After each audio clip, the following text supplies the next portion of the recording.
ബംഗാളിൽ ഇന്ന് വോട്ടെടുപ്പ് നടക്കുന്നത് 3 സീറ്റുകളിലാണ്. തൃണമൂൽ കോൺഗ്രസും ബി.ജെ.പിയും പരസ്പരം ആക്രമിക്കുന്നു എന്നുള്ള വിവരങ്ങളാണ് ബംഗാളിൽ നിന്ന് ഇപ്പോൾ ദേശീയ മാധ്യമങ്ങളിലടക്കം വന്നുകൊണ്ടിരിക്കുന്നത്. ആയുധങ്ങളുമായി വോട്ടർമാരെ ഭീഷണിപ്പെടുത്തുന്നു. ആലിപ്പൂർ ദ്വാറിലെ 2 ബൂത്തുകളിൽ ആയുധങ്ങളുമായി എത്തി തുടങ്ങിയ ആരോപണങ്ങളും വന്നുകൊണ്ടിരിക്കുകയാണ്. നമുക്ക് മധ്യപ്രദേശിലേക്കും പശ്ചിമ ബംഗാളിലേക്കും അരുണാചൽ പ്രദേശിലേക്കും വളരെ പെട്ടെന്ന് പോകാം.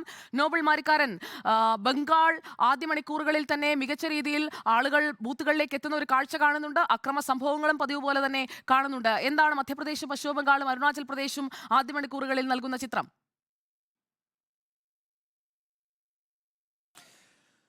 സുജിയ, പശ്ചിമ ബംഗാൾ തന്നെയാണ് ഏറ്റവും അധികം പോളിംഗ് ആദ്യഘട്ടത്തിൽ ഇപ്പോൾ രേഖപ്പെടുത്തിയിരിക്കുന്നത്. 15.0 ഇപ്പോൾ 15.09 പശ്ചിമ ബംഗാൾ രേഖപ്പെടുത്തിയിരിക്കുന്ന പോളിംഗ് എന്ന് പറയുന്നത്. പശ്ചിമ ബംഗാളിലെ 3 മണ്ഡലങ്ങളാണ് ഇന്നിപ്പോൾ വിധിയെഴുതുന്നത്. ഈ 3ഇടത്തും വാശിയേറിയ മത്സരം ബി.ജെ.പിയും അതോടൊപ്പം തൃണമൂൽ കോൺഗ്രസും തമ്മിൽ ഉണ്ട് എന്നതുകൊണ്ട് തന്നെ അത്തരത്തിൽ പോളിംഗ് ശതമാനത്തിലും ആ വർധനവ് കൃത്യമായി തന്നെ കാണാൻ കഴിയുന്നു എന്നാണ് പ്രധാനപ്പെട്ട കാര്യം. മൊത്തം മധ്യപ്രദേശും അതോടൊപ്പം അരുണാചൽ പ്രദേശും ഒപ്പം പശ്ചിമ ബംഗാൾ ഉൾപ്പെടെ 11 മണ്ഡലങ്ങൾ ഇന്നിപ്പോൾ ആദ്യഘട്ടത്തിൽ വിധിയെഴുതുന്നത്. ഈ 11 മണ്ഡലത്തിൽ 10ഇടത്തും ബി.ജെ.പി ആണ് എന്നാണ് കഴിഞ്ഞ 2019 ഒരു സാഹചര്യം.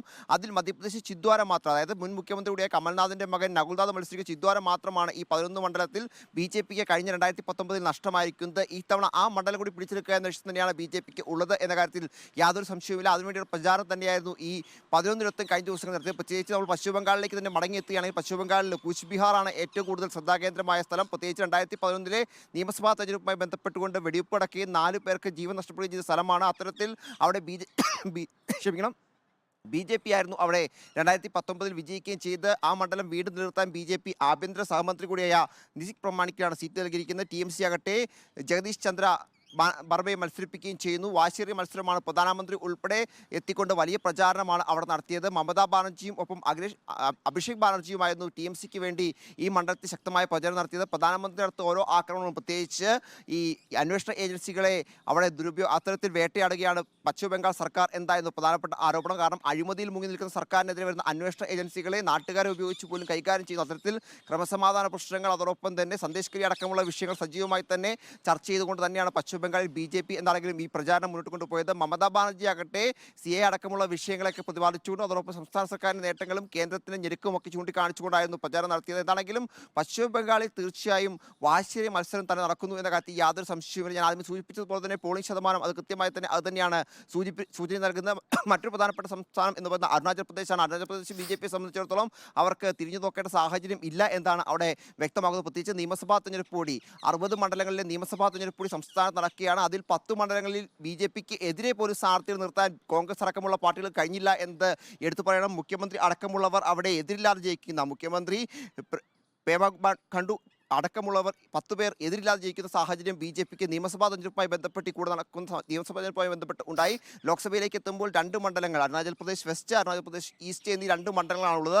അതിൽ അരുണാചൽ പ്രദേശ് വെസ്റ്റിലാണ് കേന്ദ്രമന്ത്രി കൂടിയായ കിരൺ റിജിജു മത്സരിക്കുന്നത്. കഴിഞ്ഞ തവണ അദ്ദേഹം മത്സരിച്ച് വിജയിച്ച മണ്ഡലമാണ്. അവിടെ കോൺഗ്രസ് ആണെങ്കിൽ മുൻ മുഖ്യമന്ത്രിയെ തന്നെ രംഗത്തിറക്കിക്കൊണ്ട് കിരൺ റിജിജുവിനെതിരെ ഒരു മത്സരം കാഴ്ചവെക്കാൻ ശ്രമിക്കുന്നുണ്ട്. പക്ഷേ അത്രത്തോളം വിജയിക്കുമെന്ന സംശയം ഈ ഘട്ടത്തിലുണ്ട്. പ്രത്യേകിച്ച് ബി.ജെ.പി കൃത്യമായ സംഘടനാ സംവിധാനവും അതോടൊപ്പം തന്നെ മികച്ച ഉറച്ച വോട്ടുകളും ആ സംസ്ഥാനത്ത് ഉണ്ട് എന്നതാണ് പ്രധാനപ്പെട്ട കാര്യം. മറ്റൊരു മണ്ഡലം സിറ്റിംഗ് എം പിയായ ബി.ജെ.പിയുടെ തബീർ ഗോയാണ് മത്സരിക്കുന്നത്. അരുണാചൽ ഈസ്റ്റ് മണ്ഡലത്തിലും നല്ല മത്സരം കോൺഗ്രസ് കാഴ്ചവെക്കുന്നുണ്ടെങ്കിൽ പോലും അട്ടിമറികൾ ഉണ്ടായെങ്കിൽ മാത്രമാണ് വിജയിക്കാൻ സാധ്യതയുള്ളൂ എന്ന റിപ്പോർട്ടുകൾ തന്നെയാണുള്ളത്. കാരണം ഞാൻ ആദ്യം സൂചിപ്പിച്ചതുപോലെ നിയമസഭാ തെരഞ്ഞെടുപ്പ് 10 സ്ഥാനാർത്ഥികളെ പോലും മറ്റു പാർട്ടികൾക്ക് ബി.ജെ.പിക്കെതിരെ കടത്താൻ കഴിയുന്ന സാഹചര്യം അരുണാചൽ പ്രദേശിൽ ഉണ്ട്. സ്വാഭാവികമായും അത് ലോക്സഭാ തെരഞ്ഞെടുപ്പിൽ അതേപടി തന്നെ രണ്ടും ഒരുമിച്ച് നടക്കുന്നതുകൊണ്ട് തന്നെ അതിലും പ്രതിഫലനം ഉണ്ടാകും എന്ന് ബി.ജെ.പി കണക്കൂട്ടുന്നു. പിന്നെ ഞാൻ ആദ്യം സൂചിപ്പിച്ച മധ്യപ്രദേശ് തന്നെയാണ്. മധ്യപ്രദേശ് ചിദ്വാര കൂടി പിടിച്ചെടുക്കാൻ ശ്രമം തന്നെയാണ് ബി.ജെ.പിയുടെ ഭാഗത്ത് ഉള്ളത്. കോൺഗ്രസ് ആകട്ടെ മറ്റു മണ്ഡലങ്ങളിൽ സജീവമായ മത്സരം കാഴ്ചവെക്കുന്നുണ്ട്. വലിയ വിവരങ്ങൾ നൽകിയത്. നമുക്ക് ഇനി നമ്മുടെ അയൽപ്പക്കത്തെ മണ്ഡലത്തിലേക്കാണ് പോകേണ്ടത്. നമ്മൾ നേരെ മധ്യപ്രദേശും ബംഗാളും അരുണാചൽ പ്രദേശും ഒക്കെ കടന്ന് പുതുച്ചേരിയിലേക്ക് പോവുകയാണ്. 3 സംസ്ഥാനങ്ങളിലായി വ്യാപിച്ചു കിടക്കുന്ന 4 റീജിയനുകളായി ആകെ 10 ലക്ഷം വോട്ടർമാരുള്ള പുതുച്ചേരി ഇത്തവണ CPIM-ഉം CPI-യും ഒക്കെ കൃത്യമായ നിലപാടെടുത്തിട്ടുണ്ട്. ഇന്ത്യ മുന്നണിക്ക് വോട്ട് ചെയ്യില്ല എന്ന്. അപ്പോൾ നമശിവായമോ അതോ വി വൈത്തിലിംഗമോ, അതായത്